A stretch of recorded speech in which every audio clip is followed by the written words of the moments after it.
Let me be frank. The GNU has been difficult, and that is an understatement. We knew that the ANC would play dirty, but the ANC has fallen below even my very low expectations of it. However difficult the GNU is for us, however imperfect what comes out of it, the alternative to what we have now is a coalition of Paul Mashatile, Jacob Zuma, and Julius Malema. Do you understand politics and understand what she just said right now? You will understand that this is a woman who joined GNU because of Ramaphosa and willingly to protect a criminal and his crime. This is a woman who protected Ramaphosa, who refused to vote for Ramaphosa to go to court to account for his crime.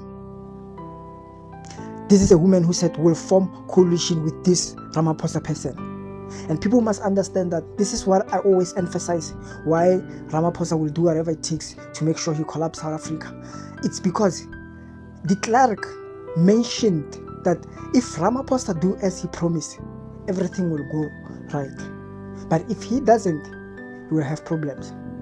If you're thinking and you're asking yourself questions, what could Ramaphosa promise former apartheid leader and form coalition with apartheid people who still don't respect a black life, form coalition with people who still go and report him in USA? Why would he wants to remain in coalition with such people? Because they made a deal that if we are part of the government, we're not gonna hold you accountable. And if you look at how they move, how they've been voting, they don't want Jacob Zuma, they don't want Julius Malema, not because Julius Malema or Jacob Zuma did something bad to them, but because of what Julius Malema and Jacob Zuma stand for. They are not like Ramaphosa. The whole South Africa can see that Ramaphosa is not a strong man. He's just want to go there, do as he promised de Klerk, deliver what exactly he promised de Klerk. What was the reason for him not to work with Jacob Zuma and Julius Malema?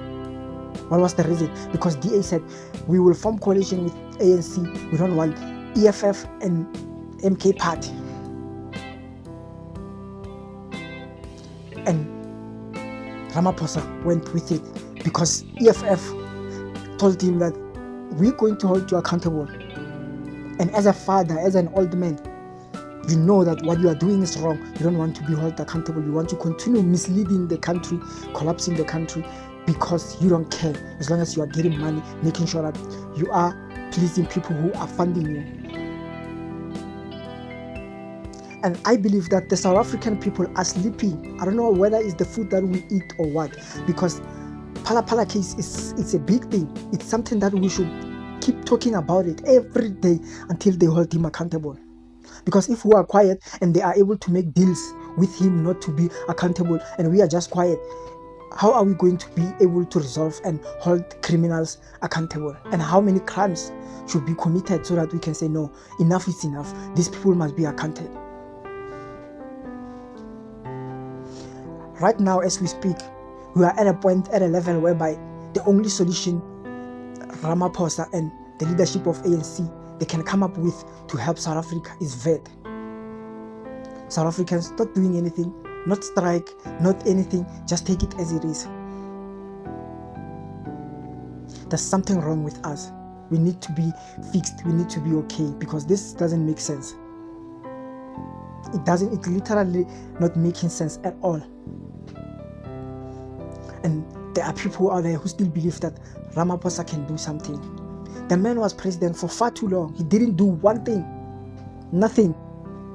Not even a single thing. He did nothing for South Africa. Nothing. If now he resigns and go, what would you say the legacy of Ramaphosa was like? How would you say it? How are you going to explain to your children that we had a president who was just laughing, who was just doing things that don't make sense? How are you going to explain to your children when they ask you that, Daddy, Mommy, this president did this and this, and this and this, and Cyril Ramaphosa, what did he do? What are you going to say? Because now, if you go to Johannesburg, it's thinking You can say it's not his fault. It is his fault. Every matter in South Africa should go through him. But because he doesn't have time, he must always worry about dollars, hiding dollars in his place, under the mattress, all those things. He doesn't have time to say, no, I don't like the state of Johannesburg. Johannesburg is thinking. The mayor of Johannesburg or whoever the minister is in charge of Johannesburg must be fired and being replaced by someone who will work. Because if we are going to stay in a stinky place when there's a minister, what is the minister's job? What is the people who are in charge of Johannesburg? What is their job? What are they selected for? To make sure that the people stays in a stinky place, to make sure that people stays in a bad place. We need to be realistic and face these things as they are. The leadership of ANC have failed. Most of them are millionaires, billionaires, working for ANC, taking all the money for themselves. You know how much billion can do, how much millions can do to develop the country. But instead they share among themselves. If you look at their stomach, says everything. Please don't forget to like, comment, share, subscribe for more videos. Thank you.